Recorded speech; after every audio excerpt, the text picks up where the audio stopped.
Welcome everyone to the February 20 City Council work session. The first topic up today is our most current iteration of an ordinance concerning urban animal keeping standards. City Manager. Thank you. Why don't you take us away and lead us through it? Hi.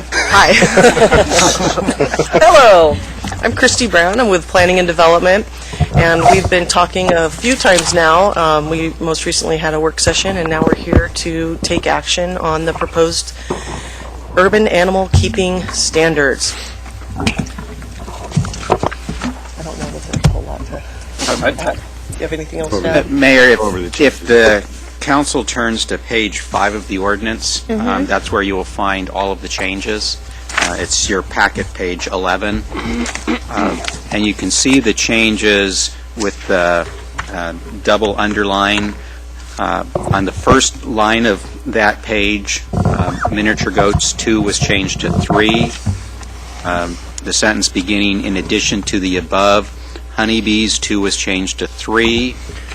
The next line, 15 feet was reduced down to 5 feet from the property line.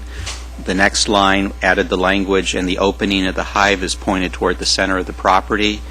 And then if you go down about a third of the way down the page to paragraph 2 for miniature goats, again 2 was changed to 3. So those were the changes that you directed. Other than that, the ordinance is the one that you reviewed last time. All right, thank you for that. Thank you both. So, councilors, any questions? Or Yeah, I do have a question. yes, go ahead. On AIS page 4, second paragraph, it says, in response to the council's request, staff is recommending that the program be revisited in 18 months to 2 years to evaluate the success, et cetera, et cetera. Is there anything in place to make sure that happens other than it's the intent of the staff to bring it back? Do we have any safeguards to make sure that that review does occur? No, it's just our intent. That is at your request, and that would be how we would look at the program to see if it's successful as well. Okay. Well, I think that we should have something more solid in place because 18 months, 24 months from now, we don't know who's going to be sitting at this table. And I think this is an ordinance that does need to be reviewed. And I think perhaps putting a sunset date of December 31st, 2014, that gives us roughly 18, 19 months. That way it ensures that it does come back to the council for either action of one way or a review of it to make sure a review does occur. So once I put the motion out, I will be introducing that amendment to include a sunset date for that purpose. Glenn? If you choose to do the sunset date, I'm going to need to bring this back to you. The difficulty with adding the sunset date on the fly is I need to double check, because this is in Chapter 9, part of the land use code, to do essentially what a sunset would be is an automatic change in the future of part of Chapter 9. I need to double check to see whether that can be done. Normally, any change to Chapter 9 has to go through the Planning Commission. So I wouldn't want you to do that on the fly. Another way it doesn't get you quite as far or as much certainty is you adopt the ordinance, and either before or after you adopt the ordinance, the council passes a motion directing the city manager to bring this back in 18 months, and then it will be on the agenda 18 months out for a review. To the minute. Is that okay, George? Okay. Okay, so we'll have 2 motions. All right. Okay, Claire. Great. And I appreciate Councilor Polling bringing that up. I think that's important as well. I just had a question. I know you were scanning this to make sure any changes we made were addressed any of the other places that change might need to be made. And I see there on page 11, subsection B5, regarding the honeybee hives, it has a requirement of up to 4 hives provided they are located at least 25 feet from all property lines. So I don't know if that contradicts our change up above where we noted they need to be 5 feet from all property lines. Because I actually thought about that, but because the motion was to change 15 feet down to 5 feet, I assume that the intent of the council is just to deal with the one section where you are dealing with. I believe the difference is up above that got changed, that's more the smaller lots. Yes. The one down below is the 20,000 square feet and above. Thank you. George Brown? The discussion so far answered my questions, and Okay. All I'm right. good. Alan? So, question about shelters need to be 10 feet from. She died. She's dying over there. 10 feet. Shelters need to be 10 feet from structures and property lines, like chicken coops and stuff like that. Correct. And then, so is there any minimum size for a lot that could entertain 2 of these 4 animals?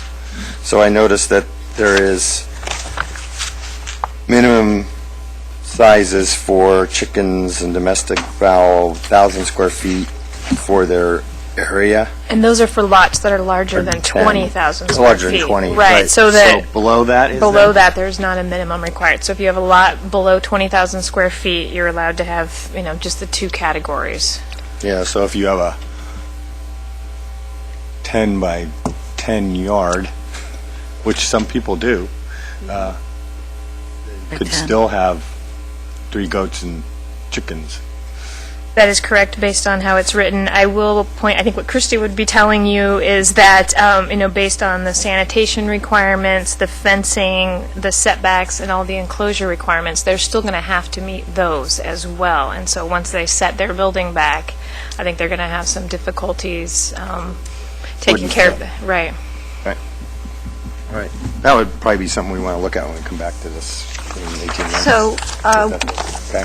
we received a communication from one individual who talked about someone's chicken coop, I think, being directly up against their fence with a lot of impact on their livability, I would say, and there were other issues. There were certainly health issues involved as well, I think, smell and so forth. But under this change, they wouldn't be able to have it smack up against the, Structure would need to be set back 10 feet. okay. I mean, you could still have, some of the enclosure, or, a fenced area could still be up against that property But just line, not the once- structure itself. Right. It's like a eaves off of a fence line. It sounded like the cover of the coop was Okay. attached to the mutual. Okay, inclusion right. So fence. whatever is the enclosure here, which is going to be required to be roofed and have at least 2 solid sides, that has to be set back 10 feet. So could you just talk to me for a minute about this? We've heard, we know that there are varying standards that people would probably have as owners of pets because people are people and they do things differently. And so let's say that you, one of the things that's been brought up is a concern about both waste and food and rodents. So just for the public listening, if someone had a concern that they were seeing more rodents around a piece of property as a result of their neighbor having farm animals, what would they do? How would they deal with that? Well, I think hopefully they would go talk to their neighbors first, but in Right. terms of contacting the city, they would call our code enforcement staff, who would check to make sure that they are actually complying with the sanitation section, which does speak to disposing of animal waste and not letting it accumulate, making sure that the compost bins where that animal waste is, composting is set back, making sure that the area is clean, making sure that the food is kept in a rodent-proof container. So there are a number of safeguards in here, but if somebody was noticing a problem, they would need to call the enforcement staff. So let's say they talk to their neighbors, they try to get some cooperation, they weren't able to get cooperation, they called us, and we went out and we told them to do X, Y, and Z, and they didn't do X, Y, and Z, then what would happen? Okay, the next step, then, there would actually be a fine assessed towards. Okay. And have you got the fine You know what it is?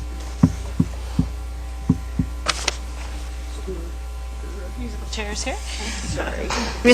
I'm just sort of doing this for clarification for people, because we've had a lot of people make assumptions about what will and will not happen, and I'm trying to sort of flesh it out for what direction people can take if they feel like they're living in an impossible situation. Certainly. Hi, I'm Stuart Ramsing. I manage the division where much of this will reside and where the current compliance and livability issues are addressed. So we do have these issues that come up periodically, and we don't start with what the cause is. We start with what the symptoms are that we're dealing with. So frankly, it would be not relevant whether it's for the food for chickens or whatnot. It's what there's something there. If someone sees rats, for example, that was a scenario. We do go out, we look at the situation. There is usually a cause, whether it's a storage of something, lumber, chicken coop or whatnot. The vast majority of cases are dealt with by our staff engaging with the residents who sometimes are not familiar with the impacts, not aware of the issues. We have neighbors who frankly don't always talk, and that's how most of the cases get addressed. In the situation that we're presenting where we have someone uncooperative or unwilling to change, the way we compel them to do that, and our intention is to compel the change in behavior, and we use fines for that in some cases. This is used very, very seldom because, frankly, the change in behavior occurs through dialogue and other ways. It is a matrix, though, and the matrix starts off rather gentle, and in the calculation we go through, we look at their previous history, their understanding, their intention to violate or to clean up, and it would be a relatively small fee. If, however, no change occurs, those variables go up. Now it's with intention. They're familiar with the rules. Are they not making any interest in changing? What is their history? Do they have previous violations? And it ratchets up. And it can get extremely high. The ability does exist to do that daily, running fine. We usually don't start there. We go with once, give them a couple weeks to get things in order, change that behavior, and we come back out. And so we apply the pressure gently and ramp it up. If, however, all of this is not working, it is not our interest to eventually acquire someone's property through the levying of fines that just mount so high. We actually pull together a staff team, and it can include whoever is necessary at the city or the county or other agencies to go back to what is it we're trying to address here and keep the focus on changing the behavior. That? Okay. Any other questions around the table? If not, why don't you put the motion out? Okay. I move to approve Council Bill 5086, an ordinance concerning urban animal keeping standards. Second. Move in second. Do you have a question? Greg? I was seconding you. Chris beat me to the punch. You can third it. Want to speak to it? Yes, I'm not going to be able to support the motion as it is. I think that we still have some work to do on this ordinance, as evidenced by the conversation we had, as well as the issue I brought up at our last meeting about having a thorough review of the licensing aspect of it. And I'm not recommending at this point to put a tag on every animal, and considering where you have people that have animals for breeding purposes and for slaughtering purposes.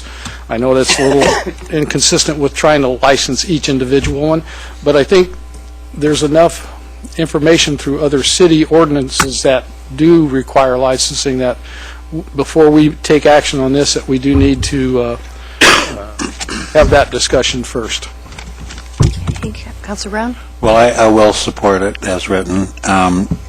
We got actual copies of many other cities' ordinances over a year ago when this first came up, and most of them don't require fees and licensing. Some do, but the way I remember the count is most don't. More don't than do. So I think this is a sensible way to go. We'll revisit it in 18 months, 2 years. I'll be on the council then. I will ask for a review of the program if no one else does. So I think we're good to go here. Thank you. Eddie? I think we do need a license fee, but my question is, can we do that if we pass the ordinance? Could we still set a license? Yes. Later? Okay, that's good, because I do think one is needed. I think if we're going to have staff go out and check, I do think there'll be problems, and I've heard from a lot of people who think there will be problems of mice and rats. And if they are going to kill the animals for food, I think people will object to living next door to that. And if we have staff going out, that's staff time and that's money. So I do think that we need a license fee. And, but I'm willing to vote for this now if we can discuss the fee later. Thanks. All right, anybody else? All right, I think we're ready to vote on this. All in favor, please indicate. 1, 2, 3, 4, 5, 6. In opposition, 1. So it passes. Thank you. Thank you all. Okay. And you're going to do the second one? Okay. And I'm going to see if I can get this right. I move to direct the city manager to bring back to council no later than December 31st, 2014, a comprehensive review of the what's the name of it again? Council Bill 5086. Second. Seconded. Further discussion? All those in favor, please indicate. 7 in favor and none in opposition. It passes. Thank you all. I think we're ready to move on to the second item of our work session today, and that is Fleet Services overview of clean fuels usage in the city fleet. Manager. Thanks, Mayor, and I'll turn it over to our fleet manager, Tony Jabanik. We thought this would actually be a good topic to come back to the council with. As you know, Tony's been working really for several years on a variety of things within our fleet, part of which is the fleet makeup and the use of a variety of fuels and sustainable practices. So I think it's an opportunity for you to talk a little bit about the program. Mayor and Council, I appreciate the opportunity. Can you speak right up to the Yes, I microphone, can. please? Thank you. Thank you. I appreciate the opportunity to come here today and talk to you about kind of what we're doing as an organization with regard to our city fleet. As a background, I've had a couple people talk to me about what our involvement is with the Clean Fuels program through the state of Oregon and the Department of Environmental Quality. Per se, that program doesn't directly affect us because it's directed at the importers and producers of petroleum products and is trying to address the carbon footprint intensity of those products that are sold within the state of Oregon. Indirectly, it could affect us because based on the types of fuels that are going to be permitted to be sold and used in the state, it could affect our city fleet. So what I thought I might do is just walk you through a little bit about who we are in Fleet Services. I am the fleet and radio manager. My section, my team is in the Public Works Department in the maintenance division. We have 28 staff members that are responsible for the maintenance, the procurement, the maintenance, and the disposal of the city fleet and radio system, radio communication system. I'm going to talk about fuel predominantly today. So just so you have a scope of what we're talking about, when you hear people talk about, oh, that's a city fleet vehicle, what does that mean? We have 680 on and off-road diesel and gasoline vehicles, 1,270 units total. That would include trailers and small mowers and things of that nature, and that's what makes up the city fleet. And I would be neglect if I didn't mention some of the accomplishments of the team that I have the privilege of working with, and that is some of the accreditations through APWA. We're a Blue Seal shop, ASE Blue Seal shop, which really means that our technicians are highly certified in the work that they do, both on emergency equipment and on standard operating pickups and sedans. One of the ones that we're particularly proud of is our involvement in the 100 Best Fleets program. It's based out of San Francisco, and it recognizes public fleets across North America for their accomplishments, both in their ability to be cost efficient and the way in which they deal with their customer base, which of course in our case are the individual departments that provide the services to the community. I would have to say that we've been involved in that program for about 3 years. There's 32,000 public fleets in North America. That includes Canada and the United States. Normally, they'll only garner 600 to 800 applications because you have to meet some pretty strict criteria in order to be considered. And we've made the top 30 for the last 3 years, but we've bounced around between 19 and 26. And, our goal is certainly always to be in the top 10 if we can. So we're particularly proud of that. And the group that I work with just works very hard to do the best they can. A couple of other things that we have, we are EcoBiz certified in Lane County, which means that our fleet operations, what we try to do is we try to take care of our fluids and our used products that come through a fleet operation from cradle to grave. That includes recycling of all of our fluids, our tires, and our batteries, and our spent batteries. We're also in the DEQ Fleet Forward program, and that's because of our use of B20 or biodiesel fuels in the fleet. So just as an overview of what fleet fuel use is, predominantly the two fuel types that we use are E10, of course, which is your standard unleaded fuel, and B20. Now, we do use B50 out at the wastewater treatment plant for several months out of the year. If you're not familiar with the delineation of what B20 and B50 is, it means that on a B20 diesel fuel, 20% of that material is made from domestic produced stock, and the rest is petroleum. We used in FY12 approximately 419,000 gallons, just so you have a scope, and that included unleaded fuel and diesel fuel. The fuel types are broken up approximately at 50%. Let's see. Okay, well, let's just move on and let's talk about some of the programs that we're doing. One of the most important programs that I think we've brought forward, and this began in 2001, was the hybridization program for sedan vehicles. So we brought our first hybrid vehicle into the fleet in 2001, and I'll have to tell you, I remember it exactly because we pulled it into the shop, and my technicians, they looked at it and they said, that'll never work. And so it's really, it's a learning process as technology changes. We have moved that program forward to where 62 or 80% of all of our non-police patrol sedans are hybrid technology. In the SUV world, the crossover SUVs, 65% of those vehicles are hybrid technology.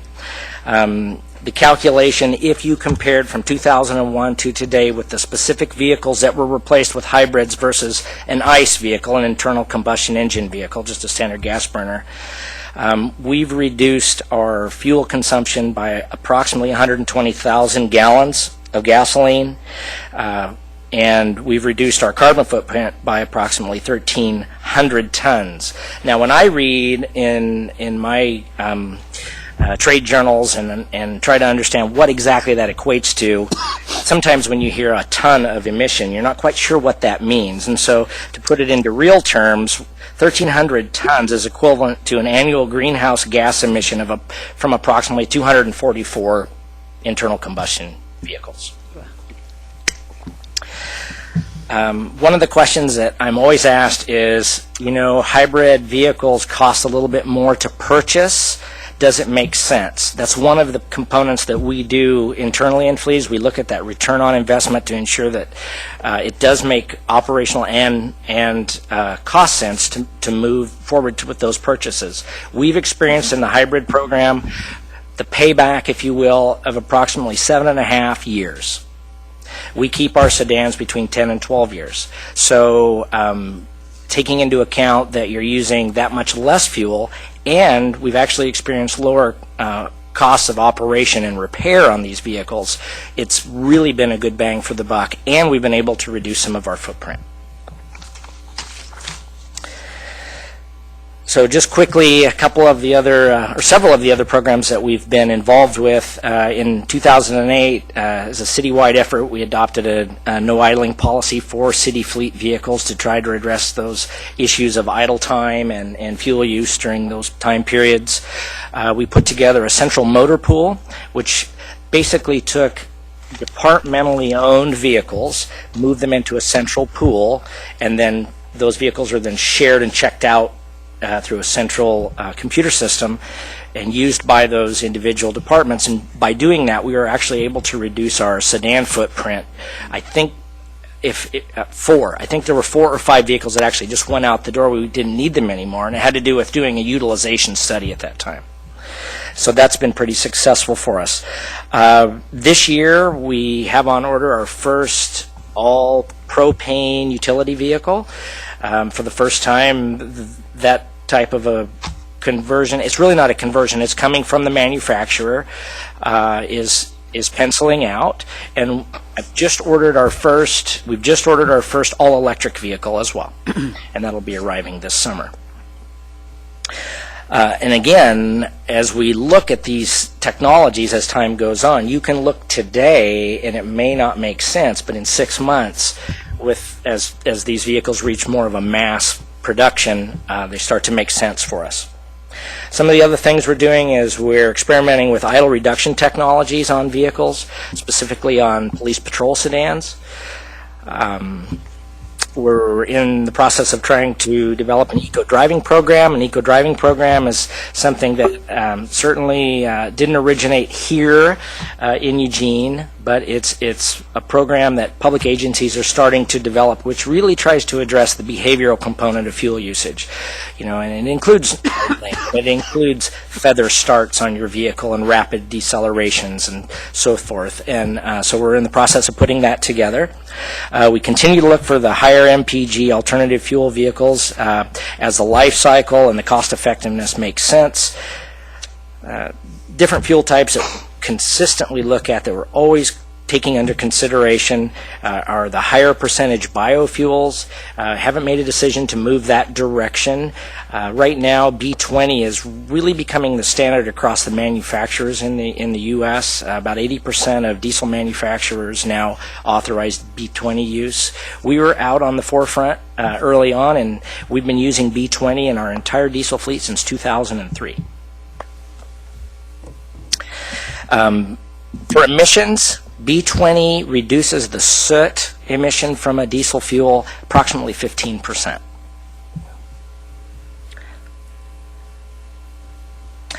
So some of the other things we're looking at, CNG, LNG, and for those of you who don't know, compressed natural gas, liquefied natural gas, plug-in electric hybrids, again, all electrics. Some of the other things we're looking at, we have AVL systems in our street sweepers. AVL, or a GPS system, if you will, helps manage your fleet so that you can sort of reduce that waste driving time, which can have an impact at the end of the day.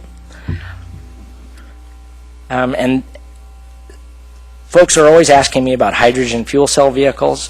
I've been in the organization a long time, and 20 years ago, I think hydrogen fuel cell vehicles were 5 years out, and if you ask me today, they're probably 5 years out. So that's sort of a moving target, but we're making some inroads into all of those technologies. And the thing I want you to understand about a municipal fleet, it's not a homogeneous fleet. Whereas many delivery companies have the same type of vehicle, a municipal fleet is very diverse. It's made up of, large equipment, small equipment, and everything in between. So that's kind of it in a nutshell of what we're doing and what we're working on. And of course, the industry continues to change and evolve, and we're doing everything we can to stay up with that and do what we can for the organization. Appreciate your time, and if you ever have an opportunity and you'd like to tour the fleet facility, just let me know, and I'd be glad to do that. Thank you. Thank you, Tony. I've got George and Greg in the queue, and Claire and Chris. Did I get everybody? And Betty. Okay. First of all, I just want to say thank you for the work that you've been doing. It's great to get this information, to see your participation in the 100 best fleets, and the kind of innovations you're trying to make. So I heard that down in the Medford area, there's a high use of the propane for their city fleets, and have you looked into that? We have conversations with the municipalities and the counties throughout the state and the Northwest, and part of the propane, the slowness to get the propane, it's sort of in mass, is the manufacturer's supply of the propane. So I can't address specifically what Medford is doing for compressed natural gas and for propane vehicles, normally what you'll see that in is refuse trucks and transit. And the other question I had is that I think we had heard that you're looking out in the future to see if we can generate some of our own fuel for our vehicles. Right. There's some discussion of the possibility of converting some of the methane discharge from the wastewater treatment plant and converting it for fuel use. But it's still early on in the discussion because it's unclear of the quantities being able to be, to be produced. Okay, thank you for that information. Sure. So, George. Thank you, Mayor. Well, this is George first. Oh, and that then one, you. sorry. That's okay.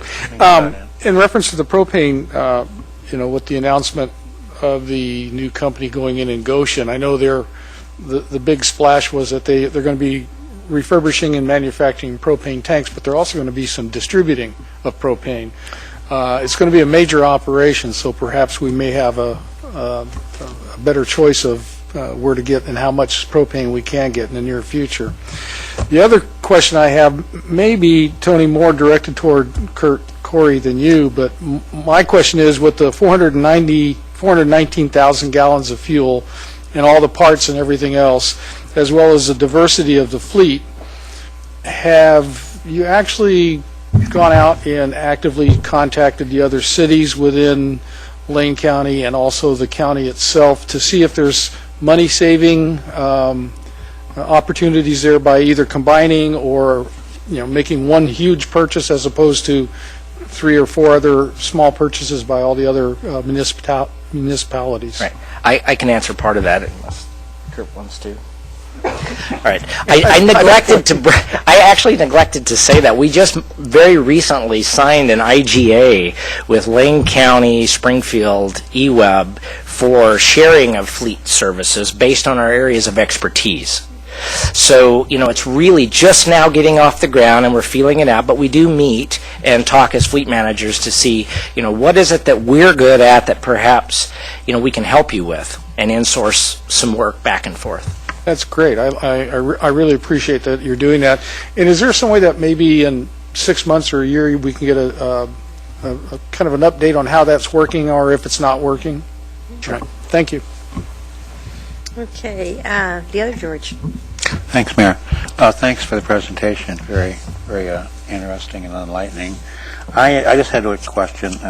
You were talking about sedans, and I think you said 82% are hybrids?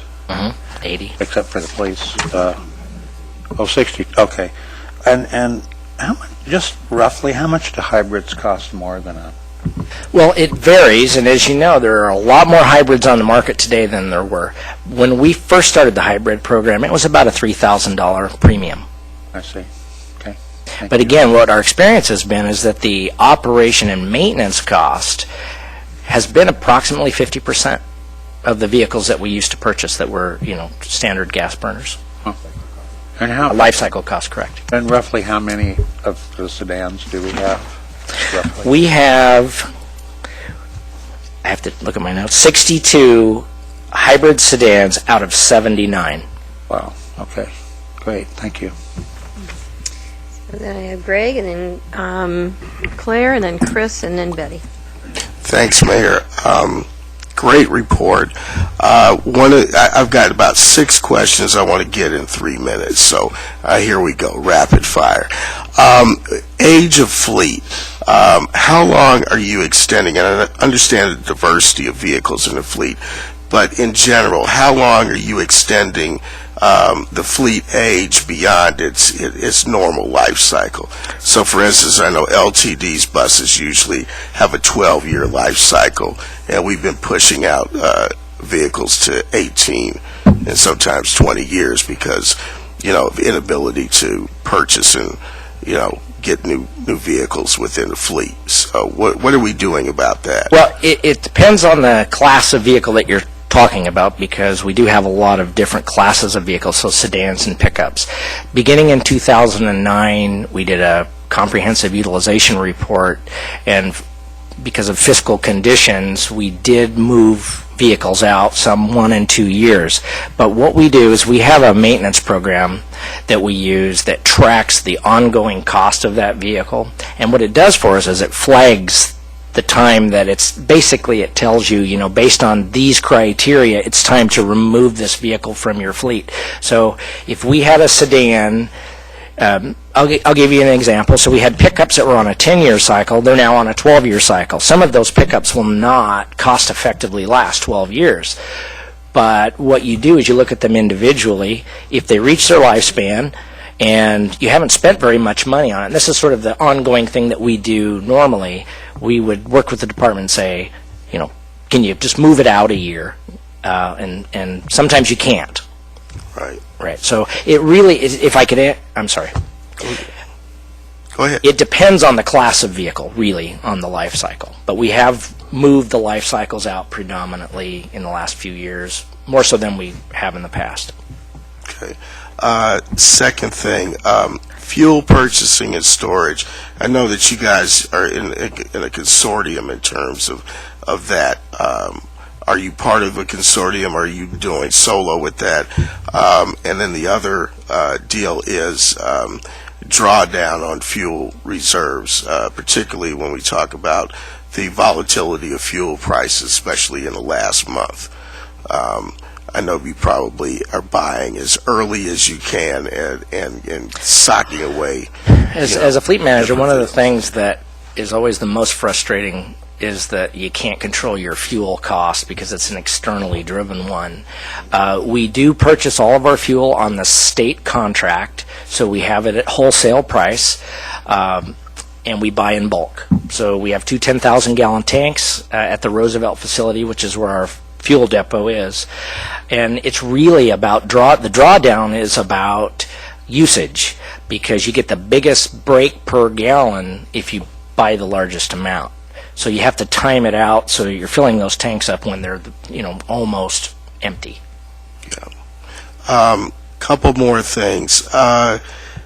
The issues around CNG, LNG performance as opposed to clean diesel. And the one question I had about B20 and B50. What is considered clean diesel? Is that B20 or is that B50? And over the years, I've been approached in my role at LTD as a board member by a variety of different snake oil salesmen about compressed natural gas and liquefied natural gas and other types of vehicles that are currently in use down in California. But I know that we don't have those facilities built here to be able to, do that. So what can you give us a little more background on those, and in terms of if we were to migrate or convert parts of the fleet over to those fuels, what would that look like in terms of investment on the part of the city? Right. With regard to the CNG, the issue with CNG and LNG is the infrastructure versus the vehicles that are available. So the infrastructure cost of a CNG high-pressure station can push upwards of $500,000. The idea is that you would want to partner, and potentially there were some grants out that could help get there. Unfortunately, Oregon has been lacking just a little bit in the CNG infrastructure build.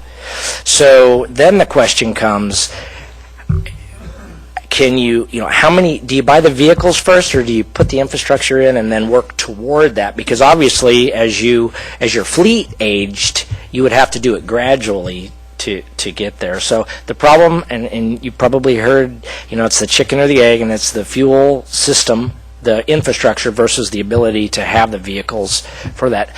The conversion component is different altogether. And again, I do have vendors come and talk to me about converting gasoline engine vehicles to CNG, but we have to be careful because the manufacturers may not recognize their work. And it can. Aren't there performance issues behind that as well? Yeah, the CNG doesn't perform in the same burn as a gasoline, but I don't think it's substantial. I've been told different things, but So on the biodiesel question, it depends on who you speak with when you talk about clean diesel, because when the national standard switched to ultra-low sulfur diesel, that's considered a cleaner diesel.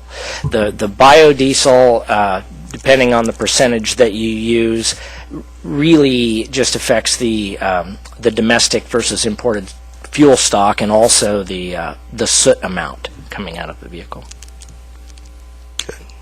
thanks. Sure. Okay, Claire. Thank you. Thanks for your report. My question has to do with fire department vehicles. They come under your management as well. And with the merging of the two fire districts, how has that been handled? Well, we haven't merged our fueling. Right now, currently, all Eugene fire apparatus are maintained by Fleet Services, and to date, the Springfield fire apparatus is not maintained by us. The one thing that you can't do easily with diesel systems is you can't switch back and forth from biodiesel to petroleum diesel and back to biodiesel again because of the cleaning properties that a biodiesel has on that engine. So right now we're fueling separately as well. Thank you. Sure. So does Springfield doesn't use biodiesel, and we do use biodiesel? Is that the way that? That is my understanding. They have a shared fueling facility, so. That's got it. Chris, you're next. Thank you. I just wanted to really thank you for the presentation. I mean, this is really some very interesting information, and normally you would think, oh, why is this important to us? I think it's very important to us because it demonstrates that we have some people who are paying attention, which is what's very important for us, is that staff is constantly paying attention and looking for efficiencies and looking for ways to do things better. And I think that is an important message for us to know, that reducing carbon footprint, really reaching greater efficiencies on gasoline usage. I think it's important for us to know that our staff is paying attention to what's going on and looking for efficiencies. I think a second element that is also important is that you are also willing to think and be creative about new opportunities. And you can pioneer foolishly, or you can pioneer creatively and appropriately. At one time, the internet was a crazy pioneer idea. And I think it takes real talent to be able to do that pioneering in an effective way. And everything you have described today sounds like the kind of pioneering that pays off, and pays off great dividends. That we started with hybrid fleets before a lot of other people did, that you're just now purchasing electronic vehicles, all electric vehicles. That's a great pioneering effort that I think will pay off.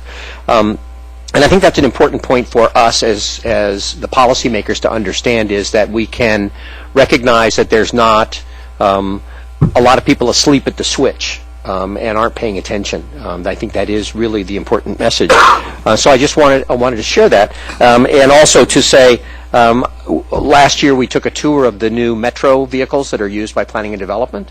That's part of the fleet. But what's important is it once again demonstrates the effort to look for efficiencies in how we do our work, and how our fleet and our vehicles and the other things that we do can be put together. Different departments can combine their efforts, just as other jurisdictions can, to find efficiencies and more effective ways to deliver the service. This is all great stuff, and I particularly like when one department talks to another department and they find ways to do things collectively. You don't even have to go outside the city structure. And when I see those kinds of things, those are equally impressive, and so efforts like that are also great. So thank you very much. Betty. Thank you. I just learned what LNG means. Didn't know that before. When you say no idling policy, do you turn it off at stoplights? No, it's really, the policy relates to if you're going to leave your vehicle or you're sitting in a parking lot for longer periods than 30 seconds, the policy is that you shut it off. Now, there is some new technology coming down the road, if you will, that is idle-off technology. And it's used in Europe. right now, and what it does is when you pull your vehicle up to the stop sign or the stoplight, it'll shut itself off. We don't have that yet. Interesting. And I had a question about the fire trucks, too. Several times people have asked me, why do the fire trucks buy gasoline at the most expensive station? I, too, have been asked that question, and the answer is pretty simple. It's an operational one. Predominantly, the fire department fuels at the wholesale site at Roosevelt. But because they're at their stations and they're in district for response purposes, sometimes they will fuel out on Willamette Street and on the east side. We try to coordinate that so when we're doing work, we're fueling them up when they come to us, but there are those times when they fuel on that side and there are not very many B20 stations available. So it limits. And have you tried cooperating with eWeb? Are they doing fuel efficiency also? They are, I can't speak for eWeb. I meet with Gary Lynch, who's their fleet manager, quite regularly. I don't believe they're using biodiesel, though. Okay, that's all. Thank you. I don't know that with 100% certainty. Thank you. Before I turn to Alan, I just wanted to ask a follow-up question to Betty. So I know one of the costs with police cars actually is the idling issue, because they have to keep it. They can't have it turned off. They need to be ready to go. So what's the new technology on that? Right. We have some idle technology that we're installing on the new patrol cars that are coming online in the coming months. And basically what it does, you can shut the vehicle off, and when the system senses that the battery level is getting below a critical level, it starts the vehicle back up, and then it'll shut the vehicle back off. So it's much like a hybrid that you might see in a Prius or something like that, but it's an add-on unit. And Might explain why that's important, that the battery Yes. show up on So patrol cars have a lot of electronics on them. They have computers, they have support technology within them, and they have a large draw of energy. And so historically the car was left on, because if you shut it off and left any of that accoutrement running, you were pretty much going to run your battery dead. And so that's why we've moved that way. So some quick analysis, since we've brought in a new model of patrol car. I'm not sure if the council is aware. The Crown Victoria is a Ford product. It's been our primary police sedan. Ford discontinued that, and so we've had to move into other areas. Ford does supply another product, as does Chevy. So far, with the idle right systems in, and this is about a 6-month analysis on a limited number of vehicles, what I'm seeing is about 4 miles per gallon improvement per vehicle. A lot, actually. Alan? Actually, the Honda Insight and the Civic actually have that idle off technology at stoplights, and they've had that since about 2000. So it exists in some cars. It's not in the Prius. Great presentation. Goes to show that efficiency and being doing conservation's not doing without. It really is about doing things smarter. This lowers our costs and lowers our CO2 emissions. So we're helping to combat global warming. I really appreciate the life cycle costing approach that you take to all these vehicles. Like hybrids are a lower life cycle cost than other replacements. How many total vehicles in the entire city fleet? 680 on and off-road vehicles. We have 1,170 total moving pieces, but that would include trailers and small mowers. So about 680 would be the number of vehicles across all classes. Just a word of caution about using the MWMCs, the wastewater digester gas. They already use. They don't use all of it, but they already use that and have a large investment in the IC engines that burn that to create electricity and heat for the plant. So you'd have to offset that investment plus the electric cost. So it's not as simple as one might think. And they're actually looking at right now whether or not they should expand their use of that to make up the rest of the digester gas that they have for on-site purposes. So it's a trade-off. It's already being put to good use already.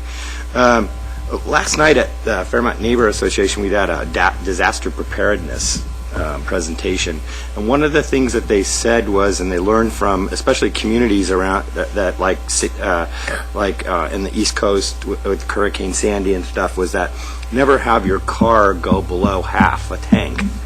And I'm wondering if that's something that we do as a policy, and then secondarily, what other kind of disaster preparedness do we have in the vehicle fleet? Right. I do know that the public safety departments, both police and fire, have policies similar to that. We also Below half. right. It's a percentage. I'm not sure if it's exactly a half. And also we do that in the general motor pool. So as a backup in emergency preparedness, our fuel depot at Roosevelt is, of course, if the electricity fails, we have backup generators. But in addition to that, about 4 years ago, we purchased some kind of mini pumps that we can go into the tanks and with a 12-volt battery pump that fuel back into the vehicle. So if it was catastrophic power failure, we would still be able to supply fuel. Now, receiving the fuel, depending on the type of emergency that we're talking about, but we would have at least 20,000 gallons to begin with capacity. At any time? Right. Okay, that was all very interesting. Thank you so much. All right. Thank you. I guess, unless you have anything else, City Manager, I think that... Actually, we do. We're going to talk just briefly about the fleet, we just did the fleet, the road bond. Oh, good. Yeah. That's all right. See. Something about roads. I hope we're on the agenda. Yeah, you are. Yeah, I got an AIS here. Yeah, over there. That's okay.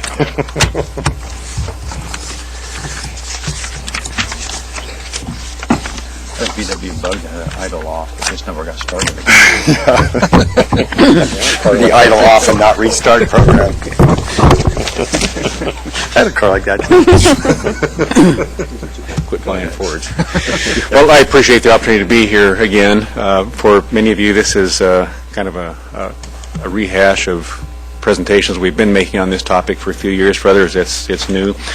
But as general background, in November of 2008, Eugene's voters approved a 5-year, $35.9 million bond measure for street maintenance. What was unique about the resolution establishing the measure were some specific requirements. One was that there was a specific list of projects that would be completed with the proceeds from the bond measure. Secondly, each year that we would utilize an outside auditor to specifically review the expenditure of the funds to verify that the money was used as intended. And third, there was a commitment to establish a street repair review panel, essentially a citizen body to provide a report separate and distinct from the auditor's work back to the city manager to provide the additional certification that the bond monies were used as stipulated in the bond resolution. So in the next few minutes, today's work session then is to present the results of the auditor's findings, to present the report from the street repair review panel for what somewhat incredibly is the 4th year of the implementation of this program, and as time permits, a brief overview of the 2013 pavement management report. So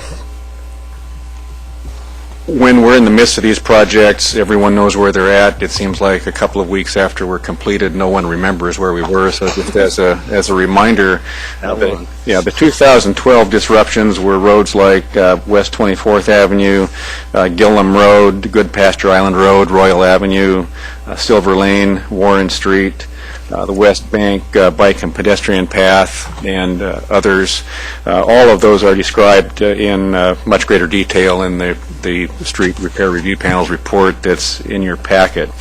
The auditor's findings are also included in your packet, and that is always a one-page summary.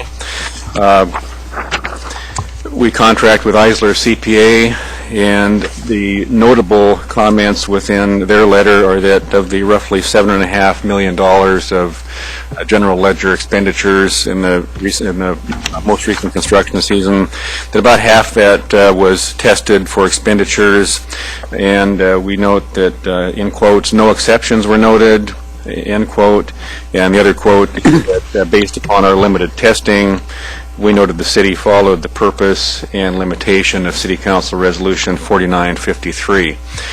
The Street Repair Review Panel's report is also in your packet. The group is comprised of 12 members from the community, originally appointed in October of 2009. We're happy to say that there's been a continued interest from majority of the membership. So for this fourth report, 7 of the members are part of the original group. A couple others have joined in the interim, and this year we have 2 new members, first time on the list. So the 7 original members, John Borofsky, Howie Burnett, Janet Calvert, Paul Holbo, Steve Lee, Clayton Walker, and Gary Wildish continue. Mel Damewood, Ollie Snowden, and Sue Walling joined partway through. I think this is their second year of participating in the report. And the new members this time around are Dave Perez and Victoria Whitman. I know John Borofsky is here, and I think I saw Sue Walling come in. So we greatly appreciate the time and effort that group puts into preparing this report each year. They met 3 times over the winter to develop this report, and we can answer any questions you have regarding that as we get through this. A few of the findings noted in their report. Just briefly, they made special note that, as you know, this bond measure was renewed last November, so that will continue on for an additional 5 years. And the committee specifically pointed to the success of the 2008 measure as a positive reflection on the commitment to promises made, promises kept, that became kind of the hallmark of what we're trying to accomplish with this. Noted once again the sustainability elements that have become a part of delivering these projects. Noted the economic development impact of the measure, and specifically a conservative estimate of 76 full-time construction jobs in the community as a result of the bond measure. Noted again that more work than contemplated initially will be completed under the 08 measure when we're done, and specifically 54 projects versus the 32 initially contemplated. And also noted progress that's been made on the backlog of deferred maintenance, and a little bit more on that in a minute or so. I always think it's important at these presentations to acknowledge that there's no one that acts alone in assuring the success of these types of programs. It's a pure shared responsibility, and it begins with the council. And I think, as you're all somewhat painfully aware, it does take some determination and courage to place a measure before the voters. Beyond that, the voters need to be convinced that the measure is something worthy of their support. So we certainly are appreciative of the voters for approving both the 08 and the 12 measures. Then beyond that, the Finance Department has been very creative in issuing the bond measures to assure that the proceeds are being squeezed just as much as possible to put that money on the ground. And of course, there's the Public Works staff, who I just couldn't be prouder of for the work that they do in putting together, developing, designing, managing, and overseeing all of these projects. And finally, the local construction contracting community that has really been the recipient of virtually all of the bond proceeds over the first 4 years of the program. They do incredibly good work for us, and we're lucky to have the professional pool that we do have in the community. And just a couple of minutes on the 2013 pavement management report that we provide to you each year. This is an update giving you an overview of where we stand with our roughly 533 centerline miles of improved roads, 51 centerline miles of unimproved roads, and about 41 miles of off-street bike and shared use path systems. Each of the centerline miles of street represents somewhere between 2 and 5 lane miles.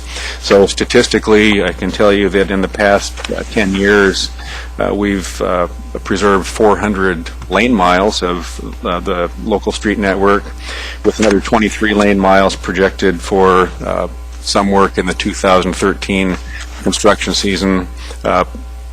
Those identified also in the materials that you have, because I don't have that list of projects memorized. There are many of them.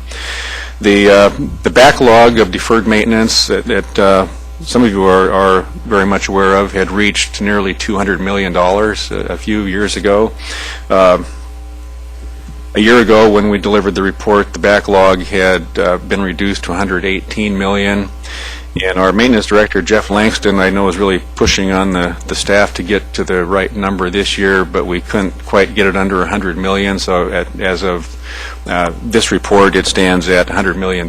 So it's somewhat bittersweet to talk about a $100 million backlog as good news, but when we put that in perspective of the path we've been down, we are making some progress on that. The caveat that goes with that is that we're making progress, but still not investing enough in making the problem go away. With the current level of funding, including the 2012 measure, the report, as you read through it, indicates that the backlog will grow.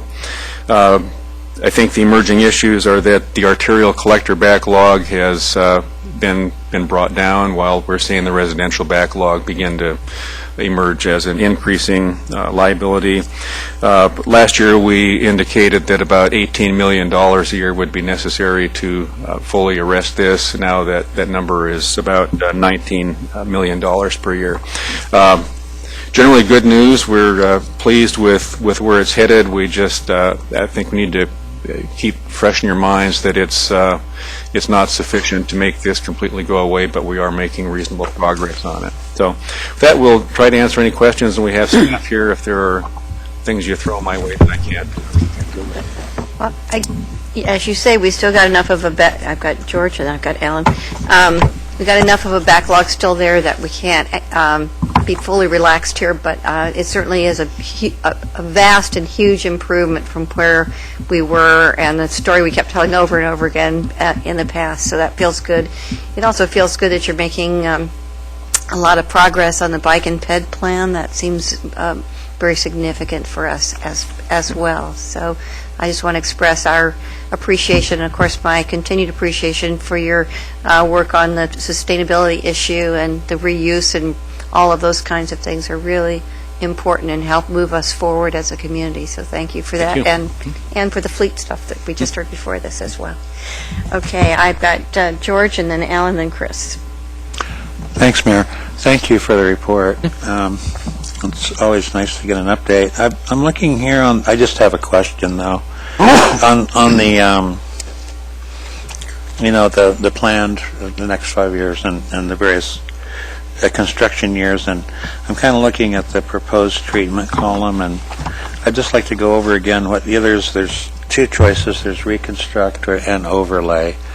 And I think a reconstruct means a total reconstruct down to you remove all the material and start all over again at the bedrock or the gravelly area that's underneath them. Right.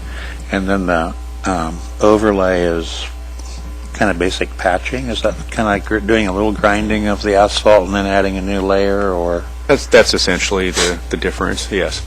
And the determination as to whether or not a street would be overlaid or reconstructed depends on the condition that we determine at the time it's inspected, and of course the cost differential is a factor of 4 or 5. So sure. As a result, we really try to program the expenditures on the streets. That sometimes we do hear a little criticism that the streets don't look like they need any work done on them, but we're actually catching them before they fall into the much more costly reconstruct category.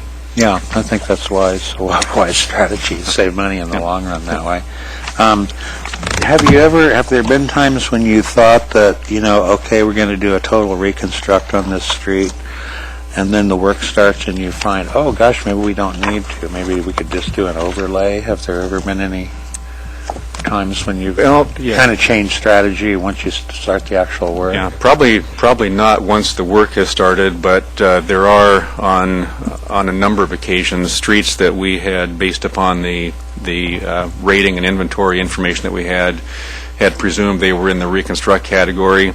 Each of the streets that is worked on each year is subject to a follow-up non-destructive testing program before we go to bid that gives us a better sense of whether or not it's actually salvageable or not.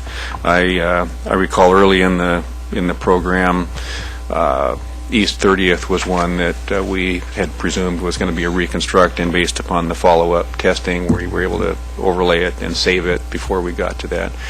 Conversely, sometimes I think of the Warren Street project last summer, since I got to traverse that a couple of times a day during construction. It was contemplated that was a dig out and a spot repair and overlay. As the construction got underway, additional collateral damage occurred, and so we needed to up that a little bit. But it's always a technical engineering process that we go through before making the final call on these when their number comes up. How do you do that? Do you just sink a drill down and pull out a core sample or something like that?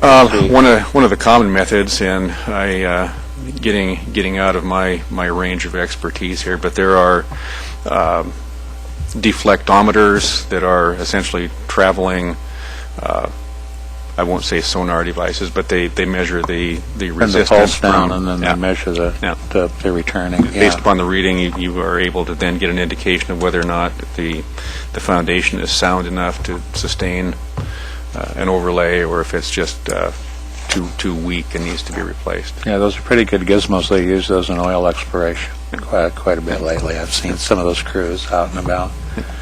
Thank you. Next I have Alan, and after Alan is Chris and George Poling.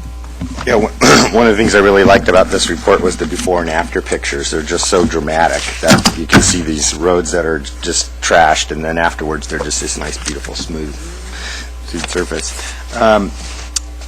The in-place recycling program, recycling process, like on Augusta Street. Can you talk about that a little bit more? What it says in the report, it eliminated the need to excavate and haul away 22,000 cubic yards of material, eliminating 39,000 tons of new base rock to the site, and saving over 3,500 truck trips, which includes also gas, since we're on that, and fuel and emissions. So.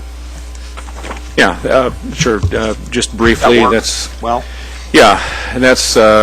what we refer to as the full depth reclamation process. The traditional means of engineering and reconstructing a street would have been to remove existing construction materials and bring in new engineered materials with known construction qualities. With the advent of recycling technologies such as full depth reclamation, we're able to actually go in and I refer to it as a oversized rototiller that takes up the material that's in place, mixes it. We're able to treat that most typically with a cement treatment that gives it a measurable strength from which then the engineers can have a degree of reliability as to its ability to serve as a foundation and then put material on top. By doing that, you're in essence using the material that's already there and augmenting it in a way that makes it suitable for a new surface. What are some of the, you mentioned this is in the merited sustainability measures that we've taken. Can you describe that in more detail?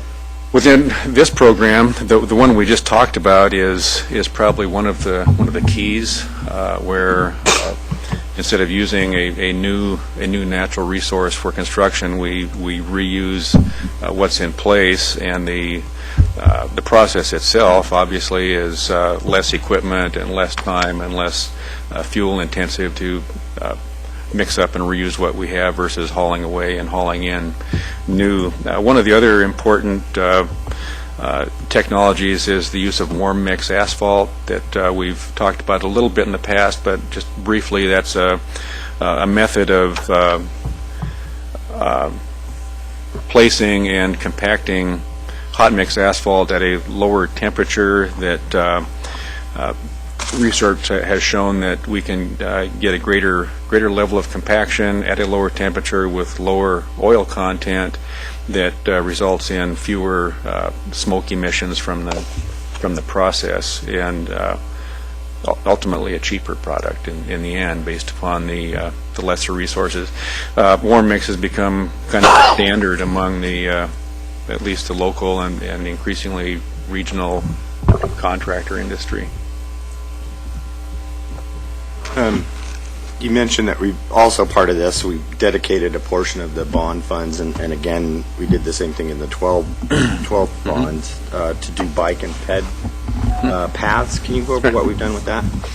Yeah, the 2008 measure stipulated an amount that equated to about $350,000 annually for the off-street bike path system, and we have completed at least that much work during each of the first 4 years of the project, and have an additional piece of the South Bank program for the coming construction season. The 2012 measure that was approved last fall increases that number to about $520,000 per year. So it's a larger amount than the initial measure. And then, don't some of the jobs, the projects that we've done, also include bike paths that are new bike paths that were?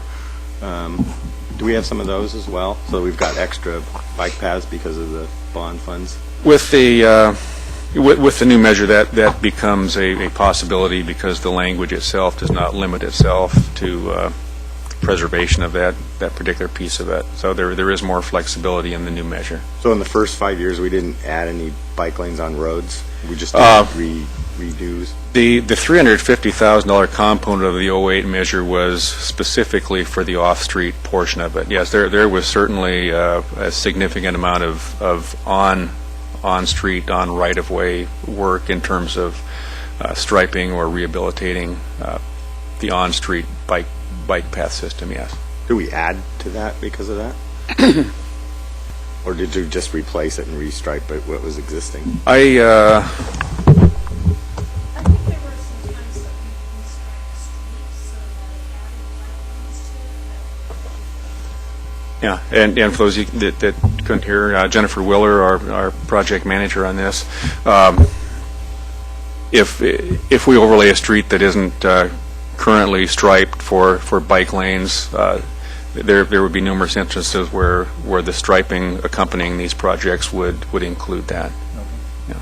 So you mentioned that the backlog's gone from over 200 million down to 100 million, so it's cut it in half, but you also said it's going to start to grow again, even with the 2012 bond measure, because we're just not funding enough, and we need $19 million a year total. That's total funding, so 19 million minus about 8 what we're spending from the bond, so we're still about 10 million a year, 11 million a year shy of where we need to be in order to do away with the backlog. Oh, the news isn't quite that bad. We're currently investing $11+ million a year between the bond measure and the local gas tax and transportation SDCs, and so the gap is a mere 7 or 8 million, but still a big number. But folks ask, well, if we're drawing the backlog down and we're making this investment, do we project the backlog will increase? As we look at the report each year, it's a bit of a snapshot in time, and the initial years of this bond measure have completed a number of reconstruct projects that were just simply high priority and needed to be done. When you reconstruct a street segment, it has a high value, and so by virtue of doing that work, you're having a big impact on the backlog number. At the same time, the trade-off for that is that you're taking the risk of some of those streets that, because we're making the investment in the reconstruct, we're not doing the overlay work that will help prevent others from falling into that category. So that's kind of the balancing act that we work with. And so that comment is based upon, because of the nature of this work and the size of the inventory and what we see as construction costs and the emerging liability that I mentioned on the residential street side, that it's going to take some work to bring that under control. So if you recall, and for the new counselors, the original committee that the council had on looking at the revenue sources for fixing our backlog of street repair, Chris and I were on that. We're the remaining sole members of that. It was actually a package that we moved forward that had several things in it. One was a gas tax and maintaining that. One was a property tax bond measure or levy, and the other one was a fee that would make up the rest of this. And we only enacted half of this, so we're still we still have that $7 million and growing deficit. So we'll never ever actually overcome the backlog unless we try to fix this, try to add additional revenue to this. So that was some of the. In my case, the property tax levy doesn't have any relationship to how much you use the roads. It's just purely a mechanism to get there, and a fee actually would be based on how much you use the roads, and would be a more appropriate way to get at a user fee for the roads. And we need to come back to that sometime in the near future. Thank you. Chris? Yeah, thank you. Actually, Alan is the start of the point I was going to make, which is you've talked about before that we have to approach this problem as both the one-time issue, which is the road repairs and the bond and the backlog, but there's also the ongoing issue, the ongoing street maintenance need that's there year after year after year.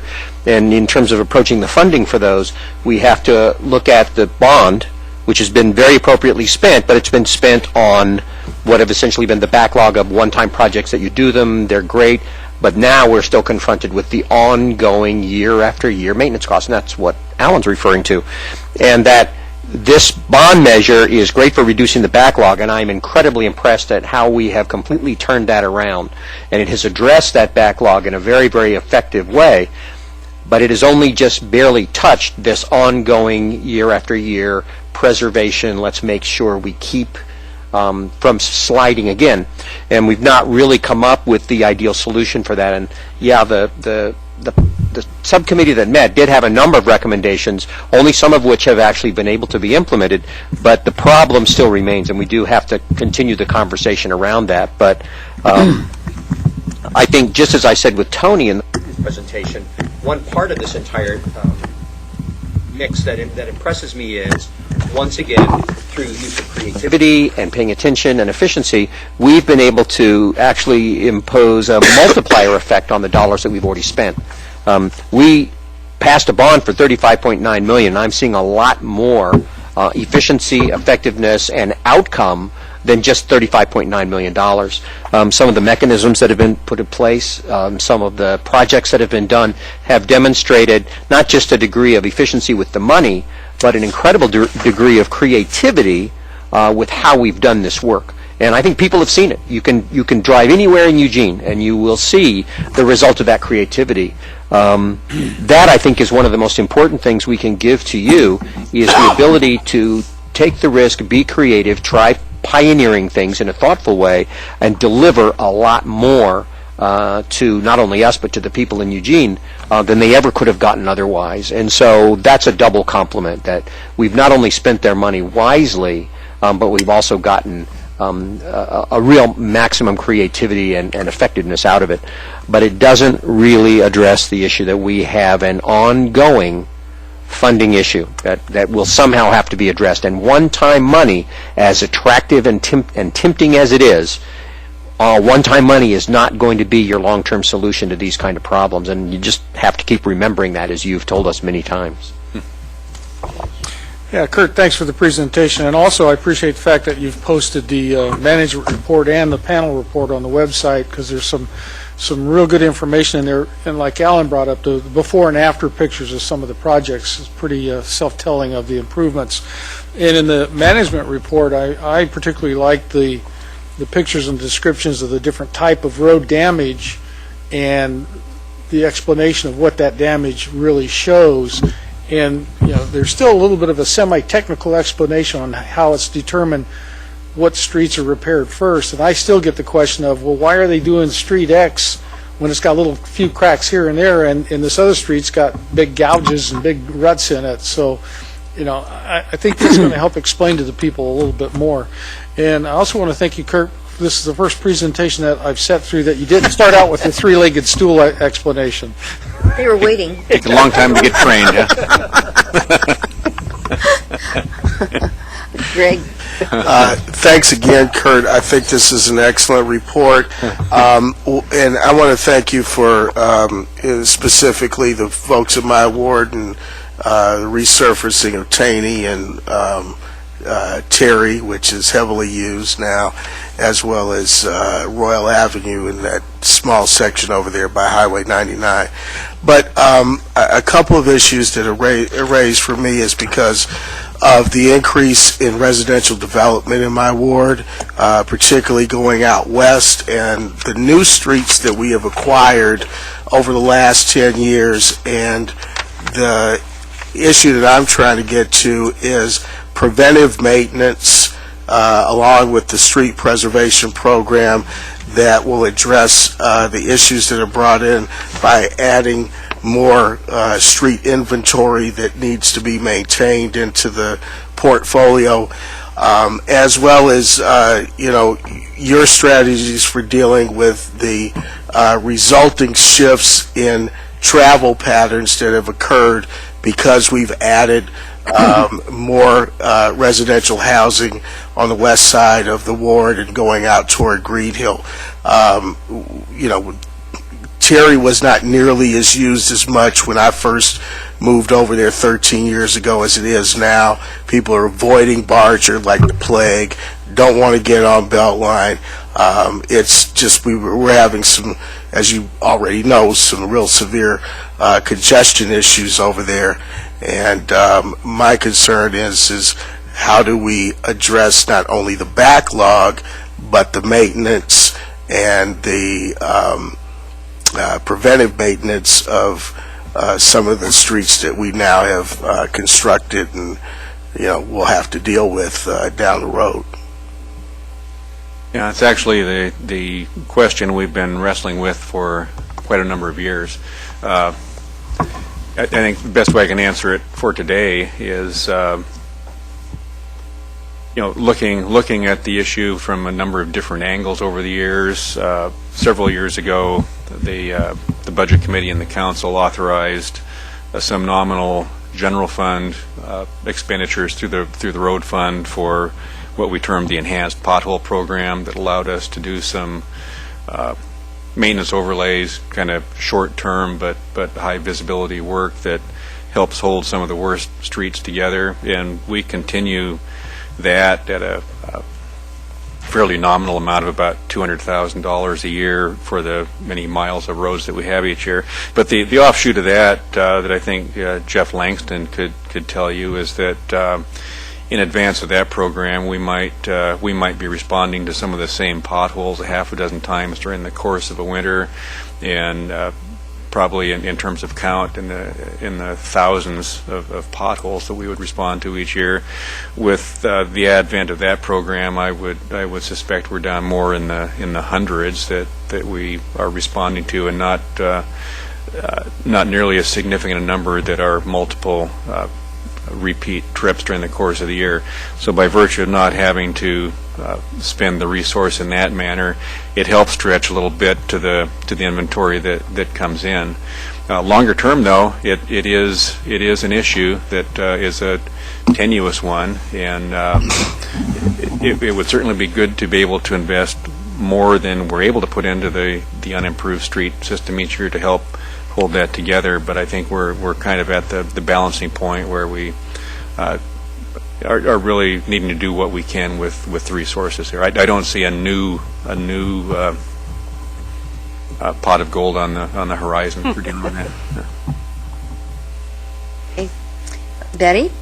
Thank you. And thank you for the report, and congratulations on using the money well. And congratulations to your department on educating the public about streets. I think you did a really good job of that. And also, I'd like to comment on the before and after Kurt. I think you must be happier these days. Life is good, huh? When things were before, when we passed the other bond, I remember, it was just all, it was such a gloomy outlook, and I think you must feel a little bit better now. Get a before picture of a Absolutely. frowning Kurt and an after picture of a smiling Kurt. It was like, oh, here I am again. Yeah, it was always, nothing was happening. I would like to point out that if we expand the UGB, however, we will have more streets to take care of, more problems. And if we do that, we should, part of our problem is that we've taken in streets from the county which were not up to city standards, and then we're stuck with them before. And that's something we should guard against, I think. Then I have one question. What's happening with Lorraine Highway? People don't seem to want that to be improved. Lorraine Highway will be, we'll do one of our maintenance overlays on that this spring. Which will make, which some people say will make the speeding problem worse. Yeah, it. Can you do anything about that? Yeah, the project that we have is one of simply making a better surface within the width of what is there today. So, yeah, I guess we always hear about that concern going into those, but we've heard very positive support for getting something done with it as we put the project together from the folks up in that part of the community. So. I don't know what to tell you today in terms of that by comparison to the other maintenance overlays that we've done. I can't afford the gas to drive up there, but I'm just kidding. But they do say that there's a steep curve, and that with the road being better, cars will be able to go faster unless something's done. I think I've pointed that out before. And I know the bicyclists will be happier, though, because they won't be falling in the holes. Yep. Thank you. Claire? Yeah, thank you. Thanks for this great report. It is really encouraging. I agree with Betty about must be a happier time for you to be able to get a lot of this work done. Some of my comments echo Councilor Evans, just thinking more aspirationally. We've got some real good work on the ground. I'm really glad to see Fifth Avenue and Blair in my ward are getting looked at. I have a real interest while I'm on the council to see some improvements in the residential streets, particularly in Train Song and then parts of River Road. I know we have that mishmash of county roads and city roads, but there are folks in Train Song in particular where their streets, look like third world countries to some extent. And I know this council has not adopted a complete streets policy, but that is aspiration that's embedded in a lot of the work that your departments do. But I will be looking to see if we can adopt that as a policy for the city, so that going forward we're thinking about how folks can have not just improved bike paths but sidewalks and some lighting and the other infrastructure that a lot of other parts of the city are enjoying. And I understand there is no pot of gold out there, so again, I'm speaking aspirationally, something to strive for. I think folks, and I think this is true in Councilor Evans' ward as well, where development just happened in a way that wasn't maybe necessarily as thought through in terms of the overall impact to the neighborhoods and ability to walk and bike to local stores and do that kind of 20-minute neighborhood idea. And transit. Yeah, and exactly, and public transportation as well. So I just wanted to put that out there, make a shout out for that idea of aspiring towards a complete streets policy for the city of Eugene. I just wanted to say in relationship to that, because I certainly agree with that aspiration, but the tension we kept dealing with is, do you do nothing when you can't do the whole thing? And so we took some movement in the direction of saying, if we can't do the whole thing, at least let's make it so people can not have to take a rowboat across. And so that's been the effort that's been underway to try to find some, if you can't do what you'd like to do, at least see if you can make some improvement.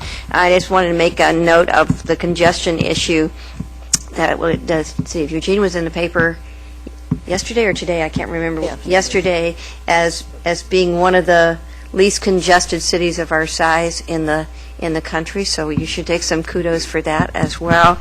And also wanted to say, for the sake of people who are listening to this, that we still tell you to use the Report a Pothole place on our city website that you can, what is it, www.report, I don't know what the actual... City website /PW, and it's right on the front page of the website. Okay, right on the front page of the website. So, because I frequently get people talking about the pothole in their neighborhood, and actually, I think we've gotten a better response to getting to those potholes sooner because people are using this. So I just wanted to encourage that. And the other one question I had, Kurt, is on Olive Street, as we have the capstone project going in. I see the notice up there about that being on the list of streets to fix, but I'm just a little concerned about the order of things. It doesn't make sense to me for us to get in there too early and then have a whole lot of construction vehicles going over the top of it. So just wanted to sort of, I realize you guys are probably way ahead of me on this, but I just wanted to express my concern as I look at the signs. Yep, so noted. Yeah. All right. Alan, then we'll be done. Go ahead. Yes. Okay, well then, thank you so much. All right. Thank you.